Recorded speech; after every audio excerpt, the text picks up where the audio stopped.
স্বাগতম সবাইকে English literature ভিডিওর শুরুতেই সবাই আমার সালাম গ্রহণ করবেন। আসসালামু আলাইকুম। আমি সাদ্দাম হোসেন রয়েছি আপনাদের সাথে। আপনারা স্ক্রিনে ষষ্ঠ গণবিজ্ঞপ্তির একটা আবেদন দেখতে পাচ্ছেন।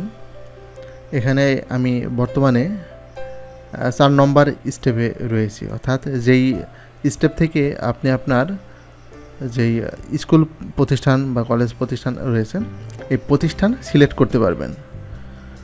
কিন্তু এই যে অ্যাসিস্ট্যান্ট টিচার, এটা হচ্ছে ফিজিক্স, অর্থাৎ 459 যে কোডটা। এখন এই কোডে এসে যখন লগ ইন করে 4 নম্বর ধাপ পর্যন্ত কিন্তু ঠিকই আসা যাচ্ছে। আসার পরে এখানে আপনি অল অথরিটিস যখন যাবেন তখন কিন্তু ডিটিই বা ডিএমই বা ডিএসএসি বা কম্বাইন্ড এগুলো কোনো কিছু কিন্তু শো করতেছে না। লেভেলও শো করতেছে না, পোস্টও শো করতেছে না, ক্যাটাগরিও শো করতেছে না, কেবলমাত্র ডিস্ট্রিক্ট আর থানাটা শো করতেছে। কিন্তু এই ডিস্ট্রিক্ট দিয়ে যদি আমি সার্চ দিলে কিন্তু কোনো প্রতিষ্ঠান আসতেছে না। তাহলে এখন এই ব্যক্তি কিভাবে আবেদন সম্পূর্ণ করবে?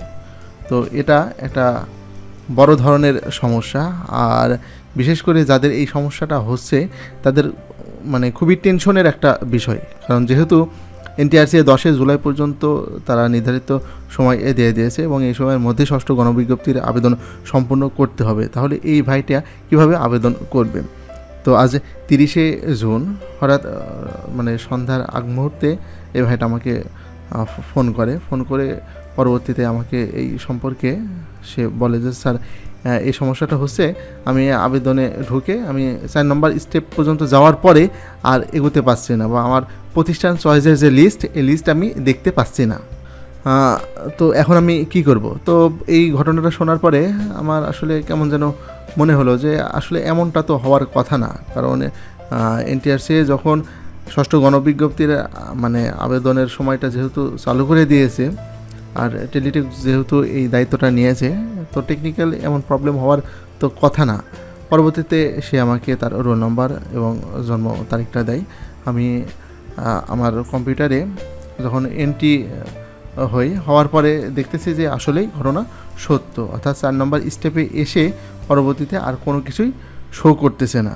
তো এই সমস্যাটা হওয়ার কারণ কি আমি বলি। এই সমস্যাটা হওয়ার কারণ হচ্ছে প্রত্যেকটা সাবজেক্টের আসলে এই বিষয়গুলো লক করা থাকে আর কি, বা এই প্রোগ্রামে এটা সাজানো হয় নাই, যার কারণে এই ফলটা হচ্ছে। তো এমনও হতে পারে যে টেলিটকের যারা আইটি এক্সপার্ট আছে তারা হয়তো এটা এখনও সম্পূর্ণ করে উঠতে পারে নাই, হয়তো তারা কার্যক্রম চলমান রেখেছে, এমনও হতে পারে। অথবা তারা যে এই সাবজেক্টের এই কোডটা যে আসলে লক করে রেখেছে, এটা যে লকটা খুলে নাই, এমনও হতে পারে।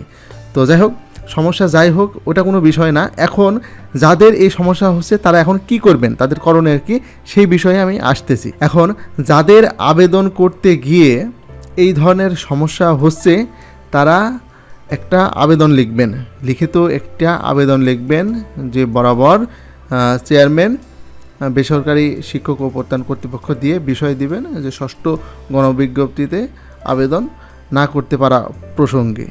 তারপরে বিষয় মানে মহোদয় লিখে তারপর সাজায়ে লিখবেন যে আপনি ষষ্ঠ গণবিজ্ঞপ্তি যখন আবেদন করতে যাচ্ছেন, আবেদন করার সময় যখন 4 নম্বর স্টেপে যাচ্ছেন তখন এখানে গিয়ে আপনি কোনো প্রতিষ্ঠান সিলেকশন আপনি করতে পারছেন না, বা এই 4 নম্বর স্টেপের পরে আপনি আর পরবর্তী কোনো ধাপে যাইতে পারছেন না, এই বিষয়টা লিখে আপনাকে মানে সশরীরে এনটিআরসির অফিসে গিয়ে সেখানে জমা দিয়ে আসতে হবে। এবং এই সমস্যাটা কেন হচ্ছে সেখানে উপস্থিত যারা কর্মচারী বা কর্মকর্তা রয়েছে তাদের কাছ থেকে জেনে, বা এটা কবে নাগাদ ঠিক হবে এটা জেনে তারপর আপনাকে আসতে হবে। তো এই সমস্যাটা জন্য যে ভাই ফোন দিয়েছিল, সাতক্ষীরা থেকে এক ভাই ফোন দিয়েছিল আমাকে, তো আমি তাকে সেই পরামর্শটাই দিয়েছি। তিনি ঢাকাতে থাকে এবং আগামী 1 জুলাই উনি এনটিআরসি অফিসে যাবে। এবং আমি আপনাদের সকলকে বলতেছি, যারা আমার ভিডিও দেখতেছেন এবং যাদের এই ধরনের সমস্যা হচ্ছে, আপনারা অবশ্যই আপনারা আবেদন লিখে দ্রুত এনটিআরসি অফিসে গিয়ে এই বিষয়টা জানাতে হবে। এই যে এত বড় একটা গণবিজ্ঞপ্তির আবেদনে টেকনিক্যাল প্রবলেম হওয়া স্বাভাবিক, এটা কিন্তু অস্বাভাবিক কিছু নেই। আর সমস্যা যেহেতু আছে, সমাধানও সেহেতু আছে। এখন এমনও হতে পারে যে আসলে এনটিআরসিএ বা টেলিটক এই বিষয়ে জানেই না যে এখানে টেকনিক্যাল এই প্রবলেমটা হচ্ছে, তো এদেরকে এই বিষয়টা তো জানাতে হবে। আপনি যদি না জানান তাহলে তারা কিভাবে জানবে বা কিভাবে এই সমস্যাটার সমাধান তারা করবে? এখন আপনি চুপ থাকলে তো হবে না। তো এই ভাইটাকে আমি বলেছিলাম যে আজকে 30 তারিখ, আপনি এখন পর্যন্ত আসলে এনটিআরসি যোগাযোগ করেন নাই কেন? বা যেহেতু আমার ভিডিও দেখেন আপনি রেগুলার, আমার সাথে তো আপনি যোগাযোগ করে এই বিষয়টা শেয়ার করতে পারতেন বা বলতে পারতেন। কারণ আপনারা যদি না বলেন তাহলে আমি কিভাবে জানবো? যদিও আমি ফেসবুকে মানে ঘোরাঘুরি করে দেখতেছি বিভিন্ন ধরনের পোস্ট যে অনেকের নাকি এমন সমস্যা হচ্ছে, তবে আমি সেটা সেভাবে গুরুত্ব দিয়ে দেখি নাই। কিন্তু এই ভাইটা যখন ফোন দিয়ে এভাবে বলল, আমি নিজে সরাসরি ঢুকে দেখতেছি যে না, আসলেই সমস্যা হচ্ছে। এবং আমি তাকে পরামর্শ দিলাম, আপনি দ্রুত এনটিআরসি অফিসে গিয়ে আবেদন জমা দিয়ে ডিটেলস জেনে তারপরে আসবেন। যেহেতু এখনও 10 দিন মতো সময় আছে, এর মধ্যে ইনশাল্লাহ আপনাদের এই সমস্যাটা কেটে যাবে এবং আপনারা আবার আবেদন করতে পারবেন।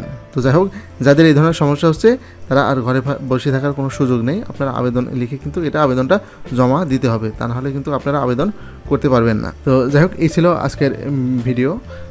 আর ভিডিওটা শেষ করার আগে আপনাদের একটা কথা বলে যাই, সেটা হচ্ছে ষষ্ঠ গণবিজ্ঞপ্তির এই আবেদনটা খুবই একটা সেন্সিটিভ আবেদন। কারণ এখানে যদি কোনো ধরনের ভুল করে থাকেন তাহলে আবেদনটা কিন্তু বাতিল হওয়ার সম্ভাবনা রয়েছে, অথবা দেখা যাচ্ছে চাকরি হওয়ার পরেও কলেজে প্রতিষ্ঠানে যোগদানে সমস্যা হতে পারে। এই কারণে দেখা যাচ্ছে এই আবেদনটা একজন দক্ষ বা এক্সপার্ট কাউকে দিয়ে করানোটা সবচেয়ে সুবিধাজনক। তো আমি যে আসলে আবেদন করব এমন কোনো সিদ্ধান্ত নিয়েছিলাম না যে আমি অন্যদের আবেদন করে দিব অন্যজনের। তো যাই হোক, অনেক জায়গা থেকে বিভিন্ন জায়গা থেকে ফোন আসতেছে, স্যার আমার এই আবেদনটা আপনাকে করে দিতে হবে, রিকোয়েস্ট তাদের রয়েছে। তো তাদের রিকোয়েস্টেই পরবর্তী সিদ্ধান্ত নিলাম যে না, যেহেতু সবার সমস্যা হচ্ছে, আমি এই ক্ষেত্রে একটু হেল্প তাদেরকে করতে পারি। তবে সবার এত বেশি আবেদন করা আমার একার পক্ষে সম্ভব না, হয়তো আমি লিমিটেড কয়েকজনের আবেদন আমি করে দিব, হয়তো 10-12 জনের আবেদন আমি করে দিব। তো যারা আমাকে দিয়ে আবেদনটা করাতে ইচ্ছুক আছেন তারা আমার সাথে যোগাযোগ করতে পারেন বা কন্ট্যাক্ট করতে পারেন। আমার হোয়াটসঅ্যাপ নাম্বার আমি আমার ডেসক্রিপশন বক্সে দিয়ে দেব, সেখানে হোয়াটসঅ্যাপ করে আপনি আবেদনটা করাই নিতে পারেন। তাহলে আপনি নির্ভুল একটা আবেদন করাইতে পারবেন এবং আপনি নিশ্চিন্ত থাকতে পারবেন এই বিষয়ে। তো যাই হোক, সবাই ভালো থাকবেন, আমার জন্য দোয়া করবেন। আল্লাহ হাফেজ।